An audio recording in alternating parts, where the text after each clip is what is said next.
పిల్లల భవిష్యత్తు, వాళ్ళ చదువులు, ఈ మాట వినగానే మనలో చాలామందికి ఒక రకమైన టెన్షన్ మొదలవుతుంది కదా. అంతకంతకు పెరిగిపోతున్న ఈ ఖర్చుల్ని ఎలా ప్లాన్ చేసుకోవాలి? సరిగ్గా ఈ ప్రశ్నకు ఒక సమాధానంలా ఎల్ఐసి అందిస్తున్న జీవన్ తరుణ్ ప్లాన్ గురించి ఈరోజు మనం వివరంగా మాట్లాడుకుందాం. తల్లిదండ్రులుగా మనందరి మదిలో మెదిలే అతిపెద్ద ప్రశ్న ఇదే. పిల్లల ఉన్నత చదువులకు, వాళ్ల జీవితంలోని ముఖ్యమైన ఘట్టాలకు డబ్బు ఎలా సమకూర్చాలి? ఈ రోజుల్లో ఖర్చులు ఎలా ఉన్నాయో చూస్తుంటే కొంచెం కంగారుగా అనిపించడం చాలా సహజం. అయితే ఇలాంటి ఆందోళనలను తగ్గించడానికే భవిష్యత్తు ఖర్చులకు ఒక ఖచ్చితమైన హామీ ఇచ్చేలా ఎల్ఐసి జీవన్ తరుణ్ ప్లాను రూపొందించింది. మరి ఇది మన పిల్లల కలలను నిజం చేయడంలో ఎంతవరకు సహాయపడుతుందో ఇప్పుడు చూద్దాం. సరే, ముందుగా అసలీ జీవన్ తరుణ్ ప్లాన్ ఏంటి?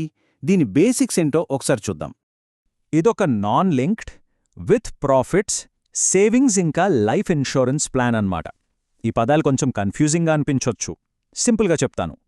నాన్ లింక్డ్ అంటే మన డబ్బుకు స్టాక్ మార్కెట్తో సంబంధం ఉండదు, సో రిస్క్ ఉండదు, చాలా సేఫ్. ఇక విత్ ప్రాఫిట్స్ అంటే ఎల్ఐసికి వచ్చే లాభాల్లో మనక్కూడా వాటా వస్తుంది, అంటే బోనస్లొస్తాయన్నమాట. ఈ ప్లాన్ను 90 రోజుల పసిపిల్లల దగ్గర నుంచి 12 ఏళ్ల పిల్లల వరకు ఎవరి పేరు మీదైనా తీసుకోవచ్చు. పాలసీ మెచ్యూర్ అయ్యేసరికి వాళ్లకి 25 ఏళ్లు వస్తాయి. ఇక్కడ ఒక మంచి విషయం ఏంటంటే మనం ప్రీమియం కట్టాల్సింది పిల్లలకు 20 ఏళ్లు వచ్చే వరకే. అంటే చివరి 5 ఏళ్లు ఒక్క రూపాయి కూడా కట్టక్కర్లేదు. అయినా పాలసీ మాత్రం కొనసాగుతుంది. అదిరిపోయింది కదా. ఇప్పుడు అందరూ ఎదురుచూసే అసలు విషయానికి వద్దాం. మనం కట్టిన డబ్బు ఎప్పుడు, ఎలా తిరిగి వస్తుంది? ఈ ప్లాన్లో ఇదే అత్యంత ముఖ్యమైన భాగం. మన పిల్లలకు 20 నుంచి 24 ఏళ్ల వయసులో, అంటే వాళ్ల కెరియర్కు అది చాలా కీలకమైన సమయం. ఆ టైంలో డబ్బు అందుకునేందుకు ఈ ప్లాన్ మనకు 4 వేరువేరు ఆప్షన్లిస్తుంది. ఇక్కడ మనం ఒక విషయం గుర్తుపెట్టుకోవాలి. పాలసీ తీసుకునేటప్పుడే ఈ 4గింటిలో ఒకటి మనం ఎంచుకోవాలి. ఈ టేబుల్ను కాస్త జాగ్రత్తగా చూద్దాం. ఆప్షన్ 1లో మధ్యలో ఎలాంటి డబ్బులు రావు. మొత్తం అమౌంట్ 25 ఏళ్లకు ఒకేసారే వస్తుంది. ఒకేసారి పెద్ద మొత్తం కావాలనుకునేవాళ్లకు ఇది బాగుంటుంది.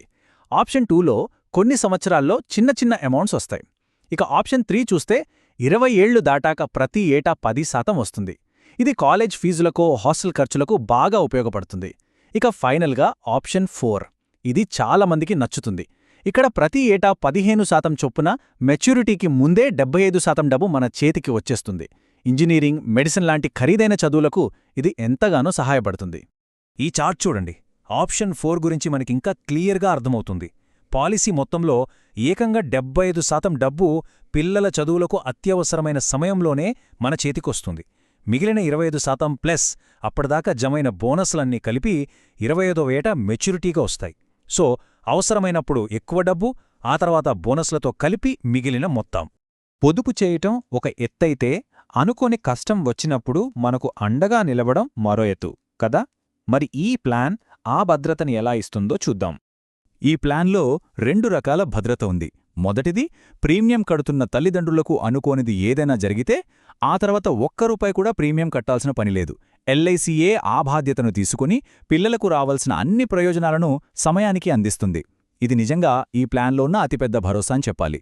ఇక రెండోది, ఒకవేళ పాలసీ ఉన్న పిల్లలకే ఏదైనా అనుకోనిది జరిగితే పాలసీ మొత్తం బోనస్లతో సహా నామినీకి చెల్లిస్తారు. సరే, ఇప్పటిదాకా మనం చాలా విషయాలు చూశాం కదా. వాటన్నిటినీ ఒక్కసారి క్విక్గా మొత్తమర్చి చూసేద్దాం. అసలీ ప్లాన్ వల్ల మనకొచ్చే ముఖ్య ప్రయోజనాలు ఏమిటి? సింపుల్గా చెప్పాలంటే ఈ ప్లాన్ వల్ల చాలా ప్రయోజనాలున్నాయి. ముఖ్యంగా పిల్లల చదువుల కోసం ఒక ప్రత్యేకమైన ప్లానింగ్ ఇది. మార్కెట్ రిస్క్ ఏమాత్రం లేని సురక్షితమైన పొదుపు. భవిష్యత్తు కోసం ఒక గ్యారంటీ ఉన్న ఆర్థిక అండ. అనుకోకుండా తల్లి లేదా తండ్రికేదైనా జరిగినా పిల్లల భవిష్యత్తుకు పూర్తి రక్షణ. వీటన్నిటితో పాటు మనం కట్టే ప్రీమియములపై సెక్షన్ 80C కింద వచ్చే మెచ్యూరిటీ అమౌంట్ మీద సెక్షన్ 1010D కింద పూర్తి పన్ను మినహాయింపు కూడా ఉంటుంది. సో ఫైనల్గా ఒక్క మాటలో చెప్పాలంటే, మార్కెట్ రిస్కులో వద్దు, పిల్లల చదువులకు ఒక గ్యారంటీ ఫండ్ క్రియేట్ చెయ్యాలి అని బలంగా అనుకునే తల్లిదండ్రులకు ఇది ఒక నమ్మకమైన, సురక్షితమైన మార్గం. ఈ వివరాలన్నీ చూశాక ఇప్పుడు మనం ఆలోచించుకోవాల్సిన ప్రశ్న ఇది. మన కుటుంబ ఆర్థిక లక్ష్యాలను, మన పిల్లల భవిష్యత్ అవసరాలను దృష్టిలో ఉంచుకుని చూస్తే ఈ జీవన్ తరుణ్ ప్లాన్ మనకు సరిగ్గా సరిపోతుందా? ఈ విషయంపై మీరు లోతుగా ఆలోచిస్తారని ఆశిస్తున్నాను.